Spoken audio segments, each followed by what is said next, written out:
People always make me laugh in the comment section, man. There were some people that are so unhappy that I'm running these cases with the weld on here. Like 50% of people were like thinking that this is not going to be reliable, and you know, I have new cases anyways in that box over there, so why would I just not run those? But guys, this is what I do, man. I like saving things and bringing things back to life.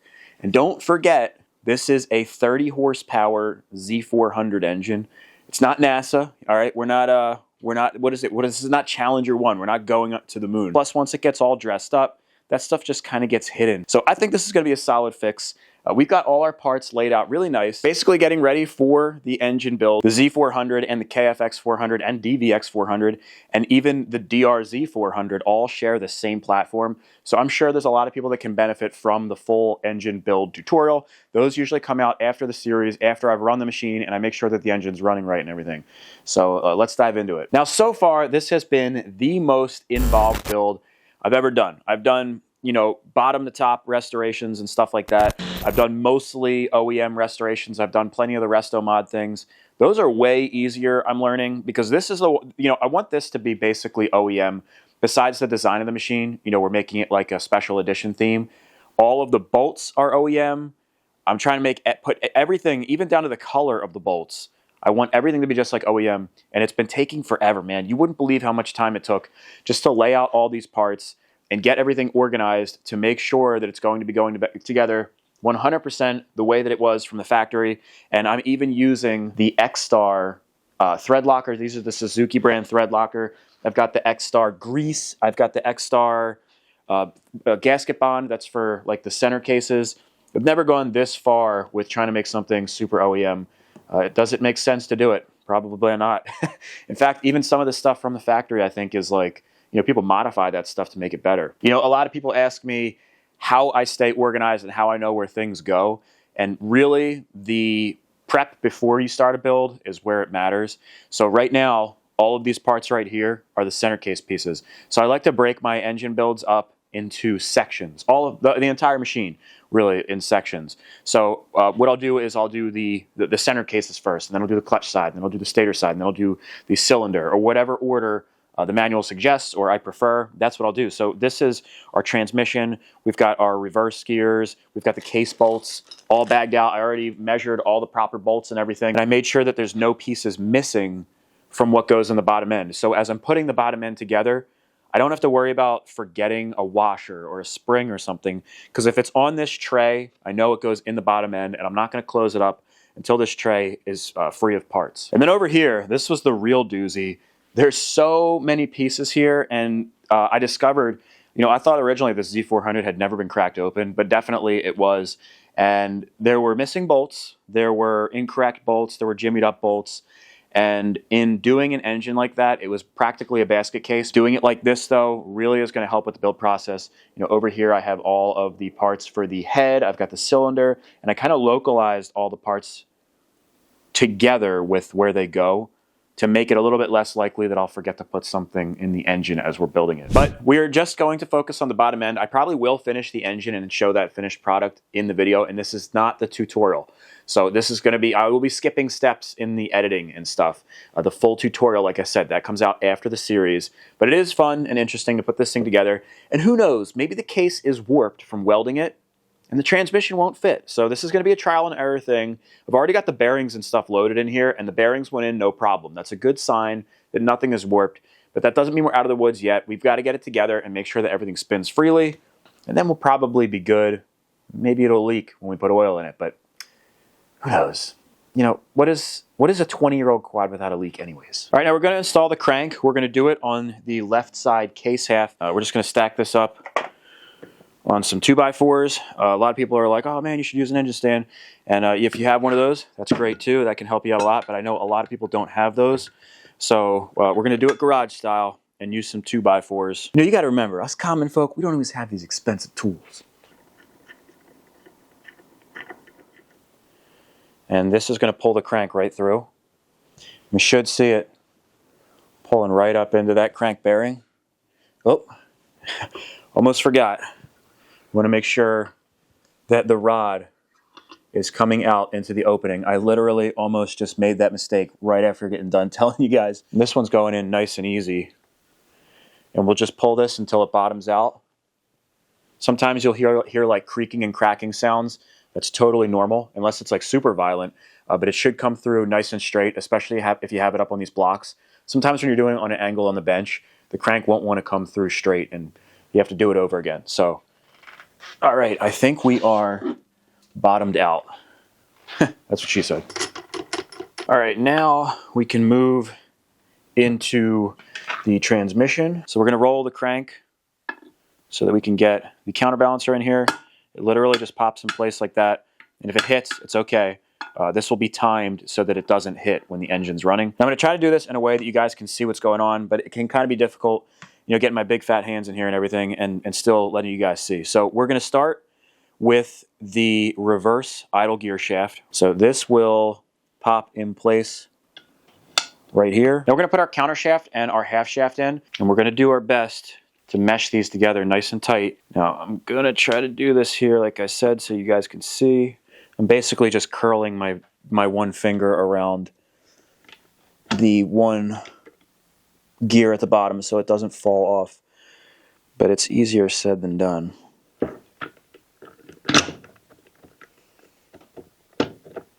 Okay. Oh, there we go. Okay, there we go. Now we're in place. Just roll this, make sure everything moves nice and smoothly. And I believe we're in. We're in. Now we're gonna put the reverse idle gear on the idle gear shaft. We've got a washer that's gonna go right up against that clip. Now we've got a bushing with a little oil hole in it that can get placed in any orientation. Then we've got the gear. So we're gonna take this portion and face it downward. Just mesh it in with our transmission. Then we've got a wave washer. I'm gonna hang this like so. Another washer that goes on top. Next we're gonna do our shift forks. The first thing we're gonna do is take this spring, and it's gonna go right in this hole right here. This is where one of our shift shafts are gonna go. We'll pop in place right there, you can see. Dropped right in there. We're gonna go with our number 3 shift shaft now, or shift fork. So these are all numbered. You can see, it says right on there, 3B. We're gonna put this in place. There's a groove for it. It can only go in one spot, so you can't really mess it up. We're gonna put that there, and then slide it to the side like so, and just leave that in place. Now we can take the shift drum. We want to make sure that all of these channels are lubricated. We're just going to drop this in place like so. Now we have our other side for the shift forks. These are numbered as well. You can see we've got 1B and 2B. We're going to start with 2B. Make sure this is lubricated. Pin is going to face the shift drum, and this is going to slide down here where it needs to go. And again, it can be kind of difficult to see. Just take your time. It can only fit in one spot. And we're going to use the shift shaft actually as a tool. It helps to pick that up and kind of get it in the groove that it needs to go. And now we're going to take that pin and we can, sometimes you got to work this, you got to lift it up and get it into the groove. And I think I got it in there. All right. So that one's good. Now we're going to take, this should be 1B. And we're going to pop this one up here. This one's really easy because it's up top. And you can lift up the gear, get it into the groove. Now we'll take our shift shaft, make sure it's lubricated.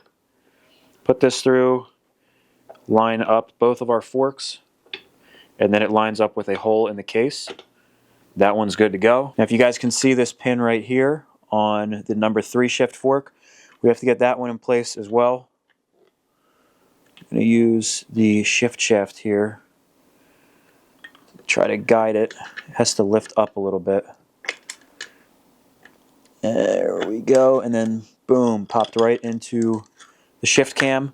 And then we have the shift shaft. Same thing, you want to make sure this is lubricated. And it's going to go with the thinner portion facing down, and then up top it's got this It's like a guard up here. That's going to be upwards. This will go like so. Line that up with the case. It should pop right through. Then there's a little stopper up here, and you can see it's got a little bit of tension from that spring. That's the reverse lockout. Okay, that is good to go. Last thing we have is first gear. We've got a washer that goes in place like so.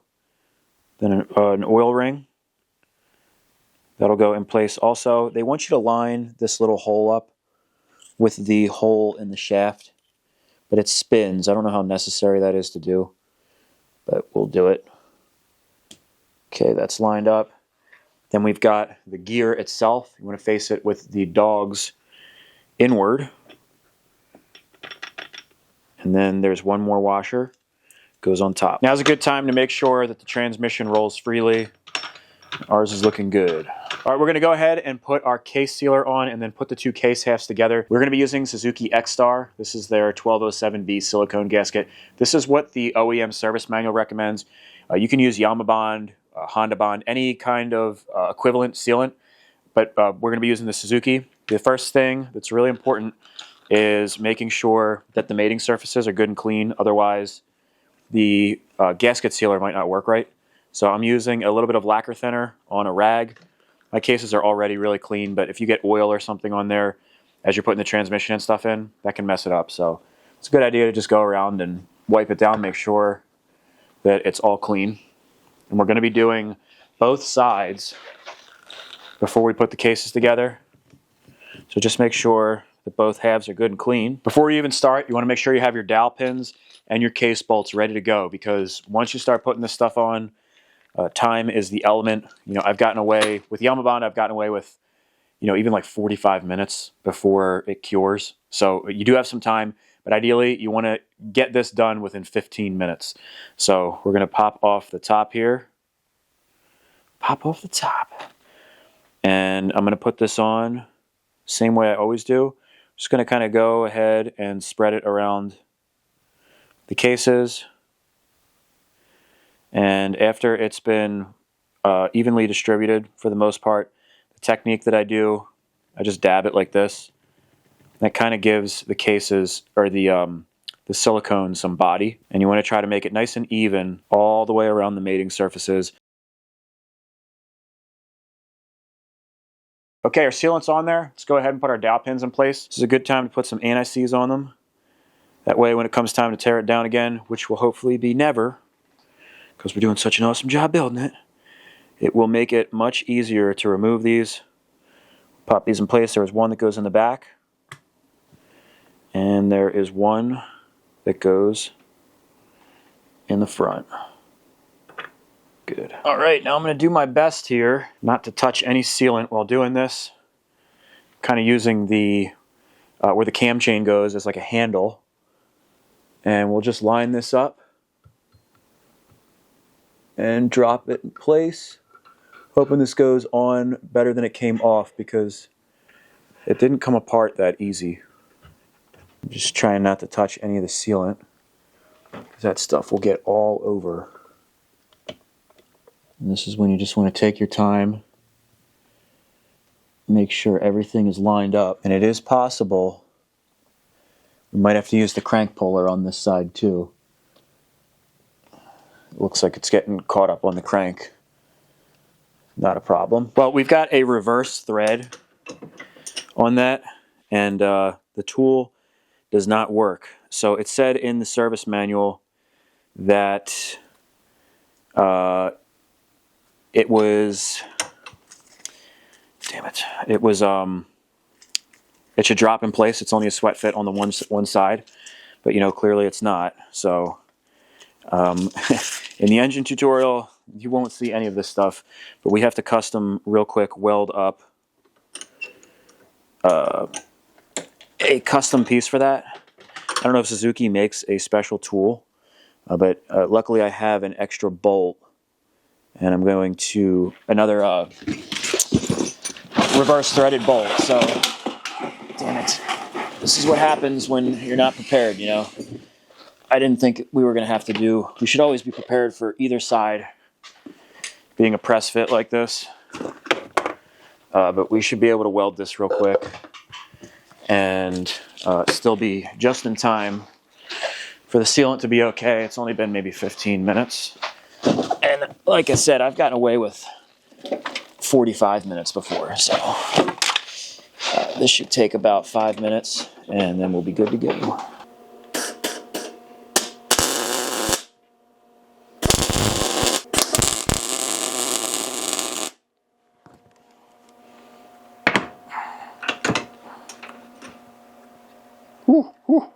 That's hot. These are TIG welding gloves. They're not that thick. Oh.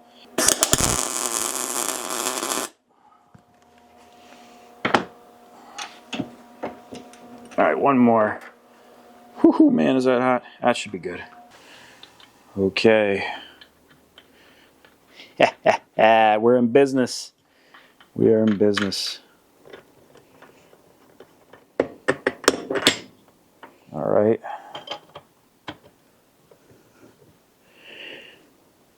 And that's what it was. Just a little bit tight on that crank bearing. But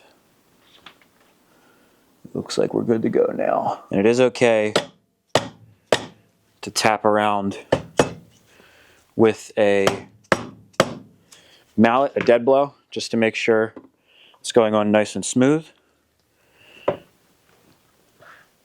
And this is a regular dead blow. I just have painter's tape on there because it was dirty. And I don't want to dirty up our fresh cases. It looks like we're just about 100% seated. I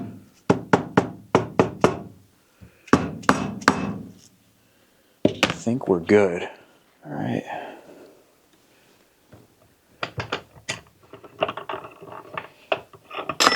Let's lock these cases down. I've got the hardware laid out right here. Now there's two ways of figuring out where they go. The one way is to just literally take the bolts and drop them in and make sure they all stick out an equal amount. And then you typically have them in the right spot. Or if you use the Partzilla website, Suzuki has a really nice layout.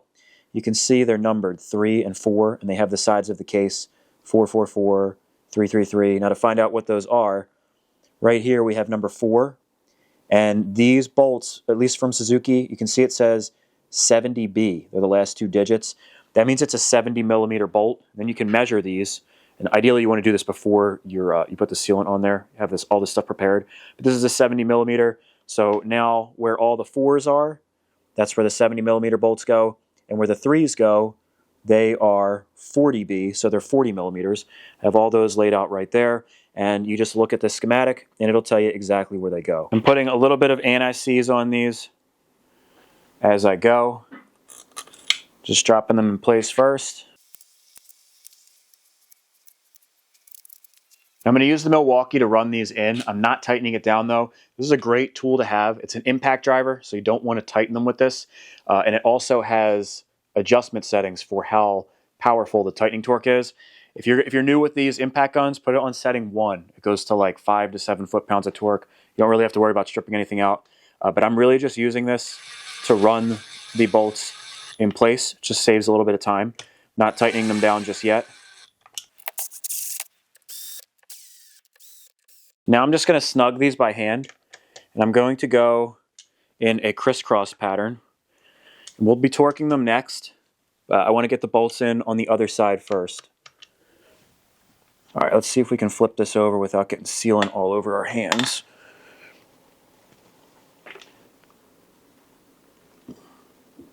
Okay, same thing on this side. Putting anti-seize on our hardware. And again, just going to run these in place. And now I'm going to torque these down to 6 foot-pounds. Again, going in a crisscross pattern.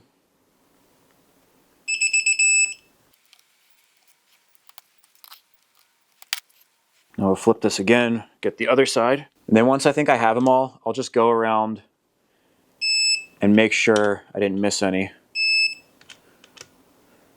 The moment of truth. Is this bottom end going to turn over? I already know it is, because it's a freaking awesome weld.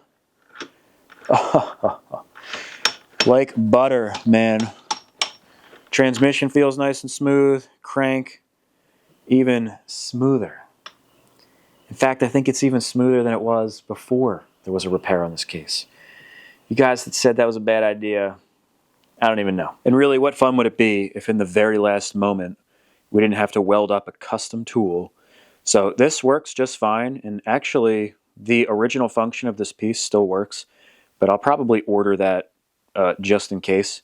And now if I ever need to do reverse threads again, I've got the tool for the job. I feel like that's just kind of what happens. You know, when you're working in the shop all the time, over time, you've got a whole bunch of tools that you custom made for specific jobs. So all that's left to do is take the oozed sealer out. And what I like to do is let that dry, and then it scrapes off with your fingernail real easy. And I'm really hungry, so I think it's a perfect time to stop and take a food break. You know, as I was sitting here eating my food, I couldn't stop thinking about how annoying it is when I don't have the parts I need for my projects. Luckily, I don't have to worry about that because of great companies like Power Sports Nation and Partzilla.com.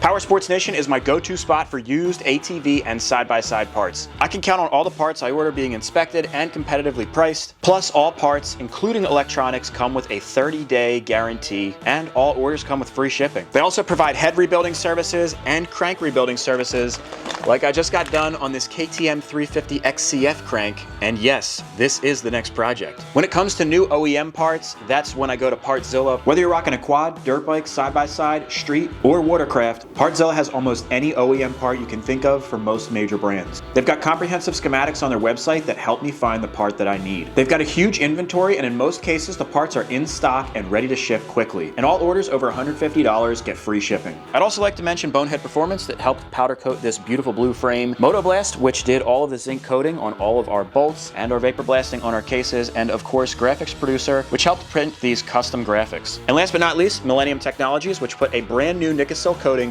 on our Z400 cylinder. The best way to support what I do is by using the companies that help make all of this possible. Most of these companies I've been using for years, and I trust recommending them. I'll have all the links in the description below if you'd like to check them out. And now I'm gonna finish my lunch. Well, it's a couple hours later and I've eaten a lot of food. So we're gonna use the good old plastic razor. I've actually used my fingernails like forever, but I think that this will save the old fingernails. Oh, it does. It's like an upgrade. You can see, man, this stuff just peels right off. Oh, there we go, man. Start it with the razor and finish it off with the finger. This thing is gonna look beautiful, man. It is oddly satisfying peeling this stuff away.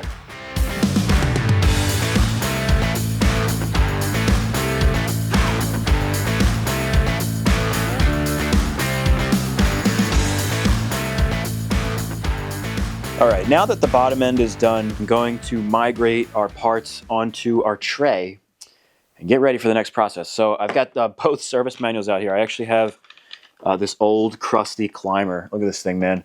I got this with a Z400 like 10 years ago, one that I bought. I don't think I ever opened this damn thing. I don't know what happened to it. Like it got, you know, caught in a flood or something. But the inside it's useful. So I've got the climber and I've got the OEM Suzuki manual here, and I'm just looking at what we need. We'll do the primary drive gear and the balancer gear next. I already took the time to kind of organize this stuff over here already, so it's like localized, just to speed things up for making the video. But this just really helps out. And then again, like as you can see, the tray was empty for the bottom end. I know we didn't forget any pieces in there because of that.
Now we'll put on our clutch basket, man. Check this bad boy out.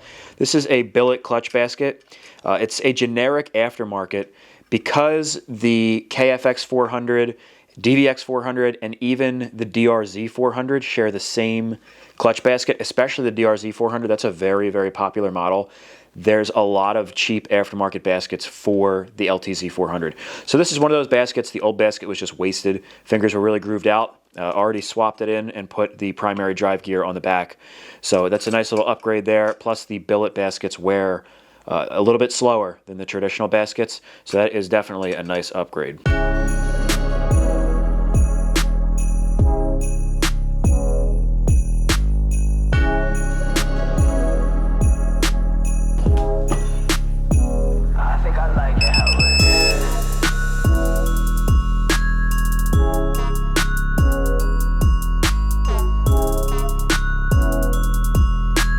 Now you can just take this paper plate, your gloves, and toss it out. No fuss, no muss.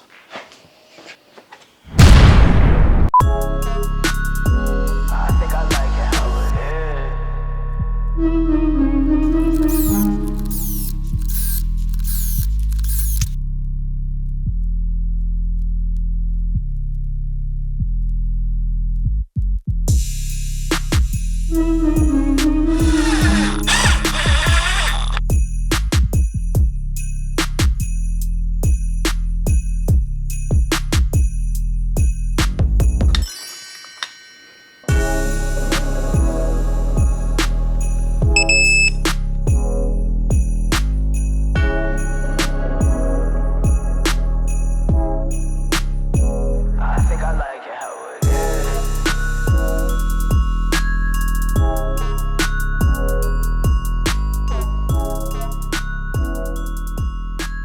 Man, you got to admit, this thing looks freaking awesome. I'm in love with the OEM hardware, especially the fact that the OEM hardware was the black zinc. I just think it looks really cool.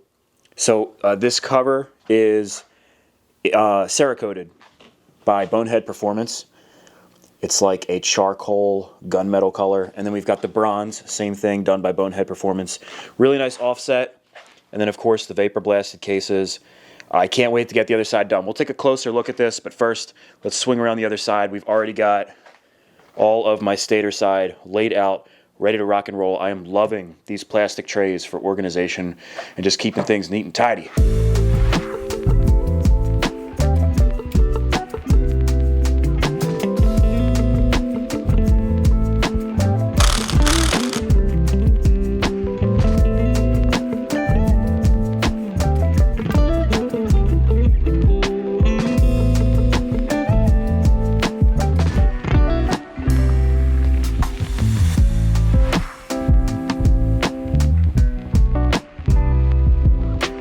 And we've got our timing plugs. And if you are going to tighten this, you really don't have to go crazy. Man, is that snug? What the f?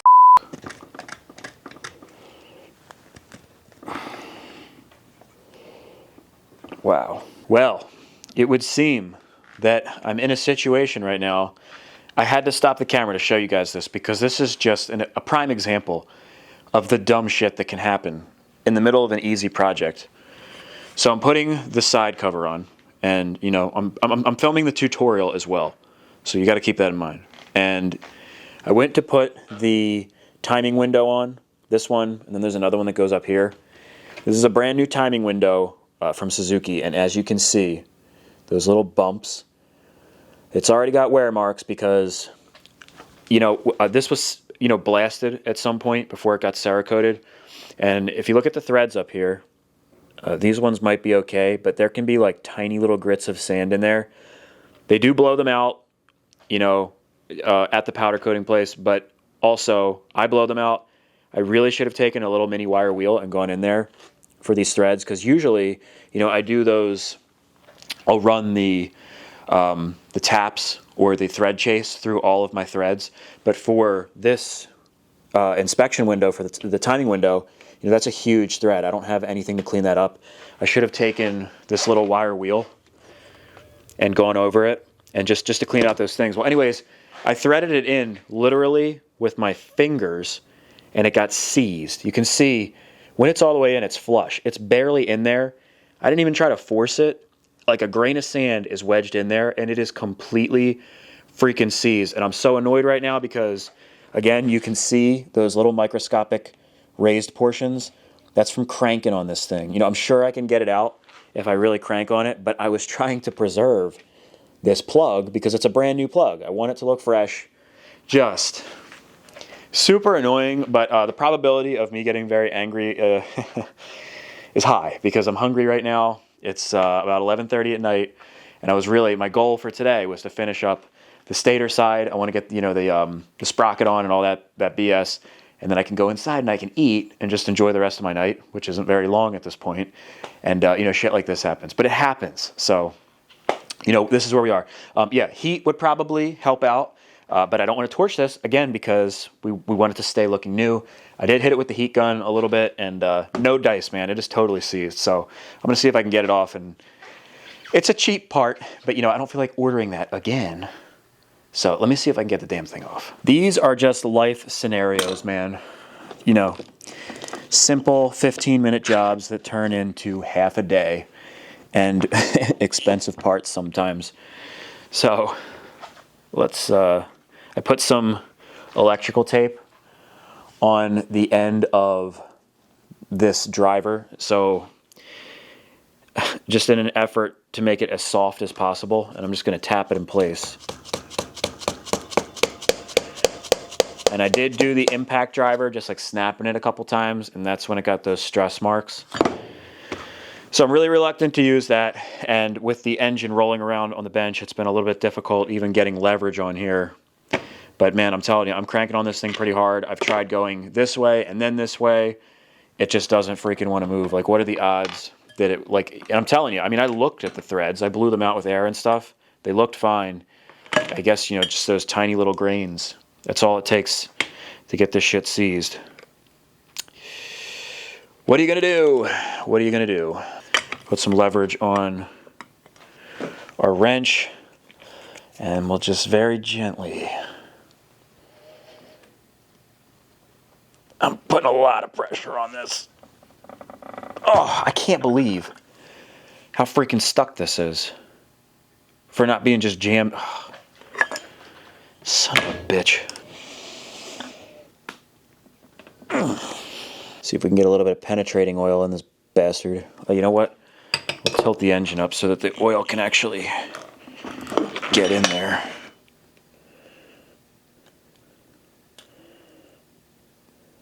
It is going in. Oh, Jesus, Mary, and Joseph. Oh, it's moving. But it's stuck again. It is moving back and forth, at least. Thank God it's not entirely seized. I can keep moving this back and forth and get the oil working in there. What a motherfucker. Put some more Earl in there, and we'll heat it up. All right, come on, you bastard. I want to go in and watch The Matrix. Oh, what the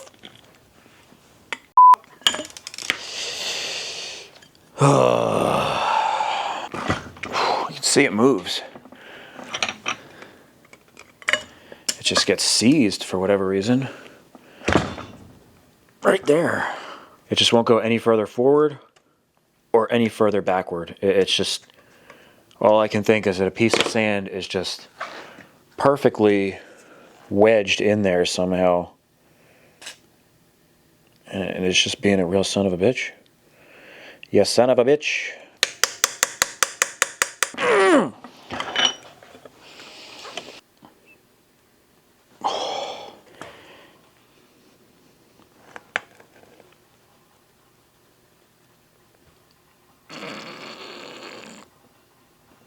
Oh my God. I guess I have to do it.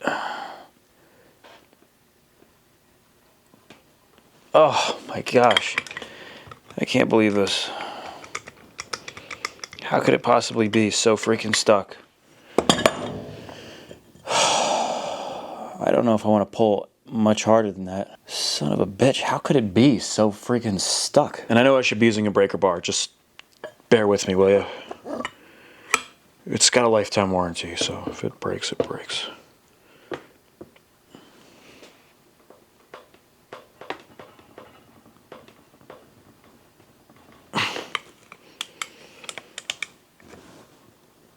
This is unbelievable. Can't believe this is such a stupid thing. Okay, I've been here before.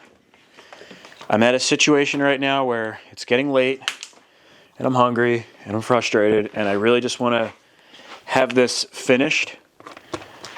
And if I continue to go on, I will break something. I definitely will.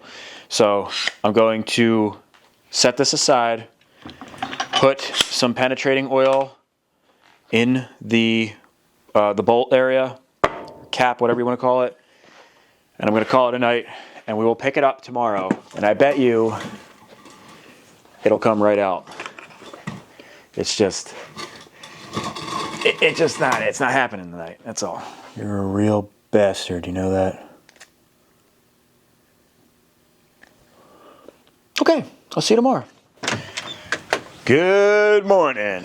All right, last night I went in, had about a pound of chicken, half a pound of sausage, and about 3 cups of cooked corn. It was absolutely great. Went to sleep, slept for about 13 hours, woke up, did it all again, and now we're here. All right, let's see if this damn thing comes out. Maybe because it's been sitting in the oil, it'll just come right out with our fingers. Unlikely. It's probably just not going to come out. Let's give it a shot. All right, no more playing games. I got it on the breaker bar. Oh my gosh, the breaker bar. All right. All right, it's doing its little movement. Come on. This is so tight that I'm afraid I'm going to break the freaking case. Like the side cover.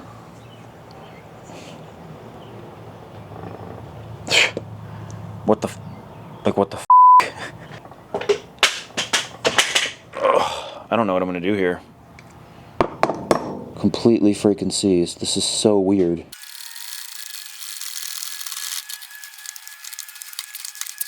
Oh, dude, I think we're almost there.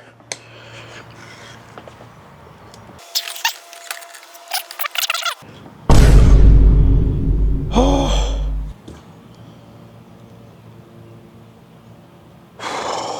What the heck, man? Just the strangest thing. I really don't understand how this happened. You can see the top, like, thread and a half got chewed up. And then on the plug, it's kind of like the same deal. Not as bad. I think they're both aluminum. But you can see all the little aluminum bits in there. I don't know why that happened. I don't think I cross-threaded it. Just very unfortunate. Now, it sucks, man, because the cover, whatever. I have another one of these anyways. It's not a big deal. This kind of sucks. I think because it's only that top thread and a half, I think we'll be okay. You can see there's plenty of threads in there. But I don't want to just thread right past that, so I think I'll take the Dremel and just clean up that top portion. Man, talk about just unfortunate. I like to show stuff like this, though, because, it's reality, man. It just happens. If you guys are, familiar with doing even just projects around the house, things usually just don't go as planned, and dumb stuff like this, like, how do you predict that? Very, very weird, but it happens. So we're going to fix it. I think we're going to be okay. I don't think this cover is in jeopardy. Probably the easiest way is going to be popping the cover off. Then I can fix it, mess with it. I have another plug, luckily. We'll run the plug in and out, make sure it's butter smooth before we put it back on. And it is what it is, man. We'll just move forward. Well, this is interesting. I guess when I was putting this cover on, the gasket pushed down, and it was sitting like that. So the gasket wasn't even in place. Just, what the f***? All right, I'm going to come in here with this little burr and just very gently clean up the messed up parts.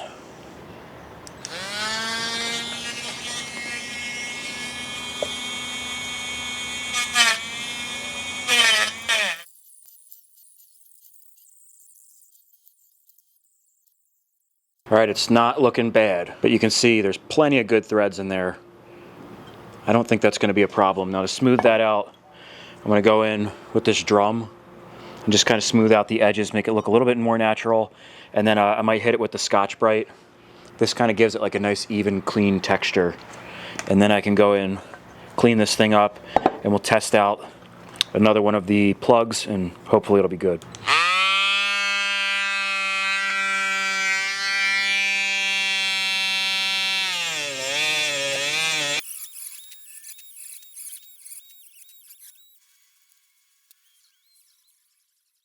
And last but not least, I'm going to come in here with this mini wire brush and just clean up the existing threads that are in good shape. So just in case there is some sand remnants in those, that should clean it out. And we'll just be really easy doing the test. And hopefully, you know, don't get it locked back in there again. I don't think that's going to happen though.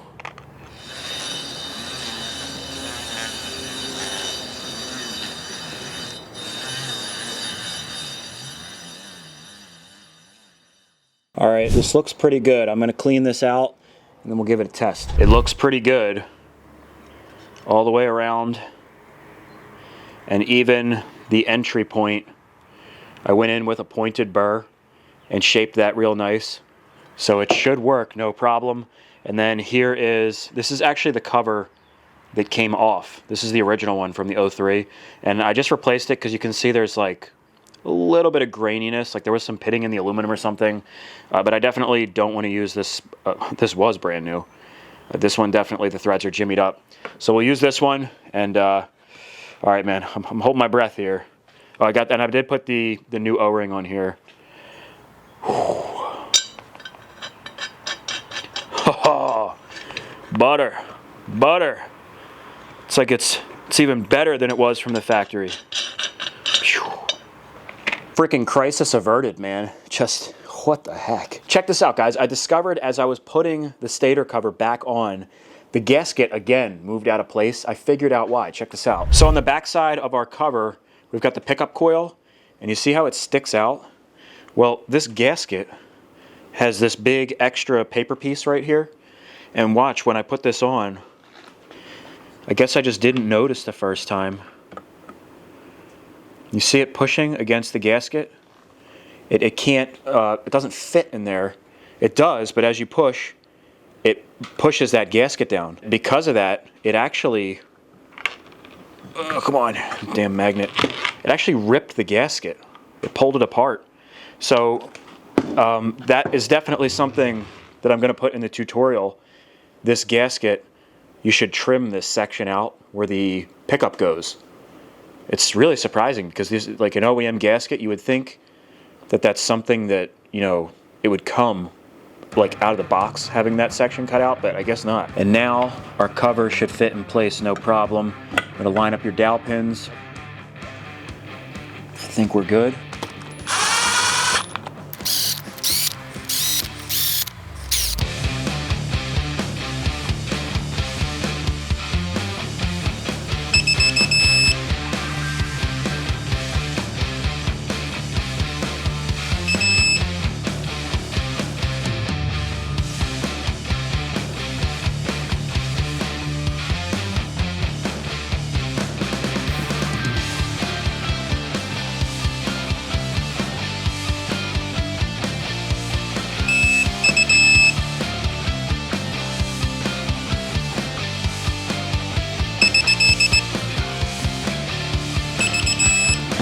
All right, our bottom end is complete.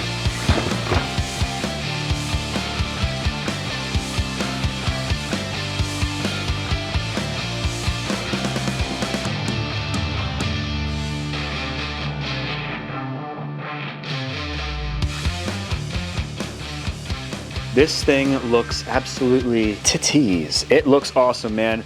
I love the OEM hardware. Fresh zinc coating. Some of it's replaced, but most of it is the original hardware, all replaced. That gunmetal color, the bronze, man, it just looks so good. OEM starter on there, the original one, which is crazy. The fact that I was able to clean that up as good as possible. Well, Moto Blast cleaned it up. I just assembled it. And then this side, it really just looks awesome. Painted up the sprocket cover, looks really good. That's the one from the 03 also. I found this in a box of extra parts that came with it, so I'm sure that's the original one. It just looks really, really good, man. And you can see, like I said, now that like everything is getting populated, that weld is starting to become less and less noticeable. Once the shifter is on there and it's in the frame, I think you know what? No one is going to notice it, okay? It's just going to be great. Let's do the top end. It's pretty cool to see. Well, we've got my gimbal here, but besides the gimbal, you can see the parts are disappearing, man. All we've got left is the top end. We're all organized, ready to rock and roll. Let's get it on there, man. I cannot wait to see this titanium blue against the bronze and the silver. I really think it's going to look awesome, man. Now we're going to move into the top end. This is an OEM cylinder. This came off of this engine, and you can see it's got fresh Nicocil coating on the inside. So you don't always have to replate your cylinder or get a fresh one, but you do want to inspect it and make sure that you have good cross hatching in here and that it doesn't have any flaking Nicocil. Nicocil is the coating on the inside here, and this cylinder is a prime example. There was actually little parts that were chipping away. I was going to send this out to get vapor blasted because at first glance, it's in really good shape, but I did notice, looking a little bit closer, come on now. I know you want to focus. Son of a bitch. There's actually chipping and flaking on the Nicocil coating. You can see it up top where the rings were sitting probably for like 10 years. So unfortunately, this will have to be recoated. No problem. We're going to send that off to Millennium Technologies with our brand new piston, and this will come back looking brand new as well. So as you can see, they did an excellent job on this cylinder. Literally looks brand new, and they do match it to the brand new piston that you send with it. So keep that in mind. If you send your cylinder out, you will have to send a piston so that they can match the bore perfectly. If you do need to send these out and get them replated, you can go to Millennium Technologies. That's where I had this one done. They'll replate the cylinder, clean it up. It'll come back looking like brand spanking new. This cylinder is literally 20 years old, if you can believe that.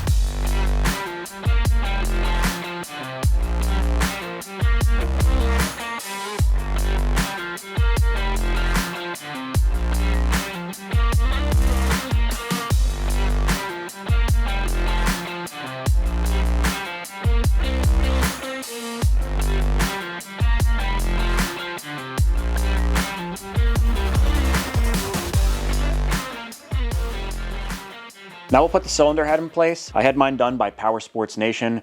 They will completely service the valves, make sure everything is good to go, and this is how it comes back. You see it's got this thick rubber, I guess condom you would call it, on the bottom to make sure that it stays nice and safe during delivery. And you can see the head is perfectly surfaced. Man, that looks awesome. Got brand new valves in there. They can do the whole nine, whether your head needs to be repaired or if it needs to be replaced, they'll let you know that too. But they will bring it back to you in great condition. This is the original head from 2003. The only thing I did replace was the studs. I did do that on my own, but this is how it comes back from Power Sports Nation. So we'll go ahead and drop this in place.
This engine looks awesome. I'm in love with the titanium blue. I think I made the right choice there. If you guys remember, I was like really torn.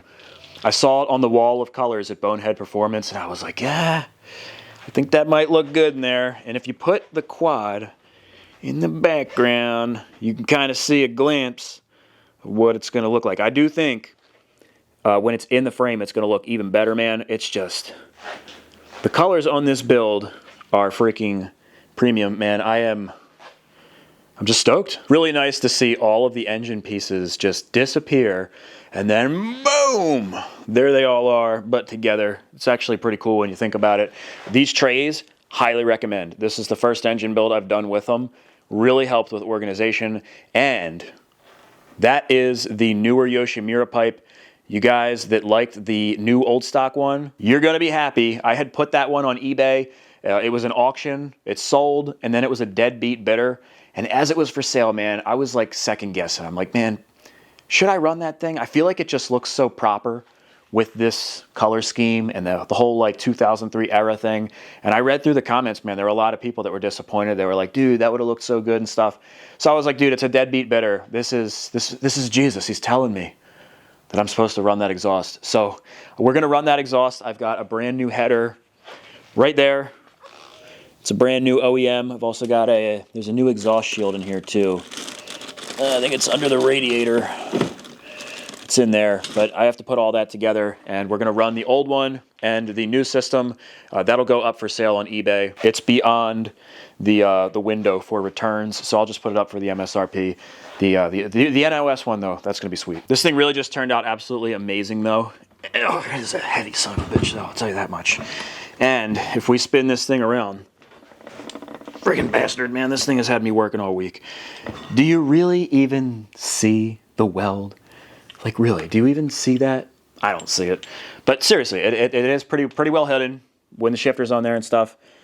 Man, I'm very pleased. This was a week and a half, man. You guys didn't see it. You know, there's stuff that goes on behind the scenes with the YouTube life. I did the top end, and my freaking microphone was off. So I had to tear it back down and refilm that whole section. So stuff like that just happens, man. But man, just it's been a week and a half, but I think that the results are worth it, dude. So I'm super excited to get this in the frame. I'm super excited for D-Day. That will be in the following video, man. We're gonna throw this thing in there. I did get the plastic panel sorted out. I've got another one coming in the mail that I think is good. From the comments in that video, if you guys didn't see it, it's on the Michael Sabo Extra channel. From the comments in there, it looks like most people agree that it was a faulty piece of plastic. Whew, just what a pain in my ass. But at this point, we've got the wheels, we've got the side plastic, the engine is complete, frame is here, you know, we're ready to build this thing. So I will see you guys in the next video. If you enjoyed this in any way, shape, or form, please give me a thumbs up. That helps me out tremendously. And consider subscribing for more content like this. I love you guys. Peace out. Have a great week. I'll see you in the next one. I'm getting some more food. I am freaking starving. Thinking pizza tonight.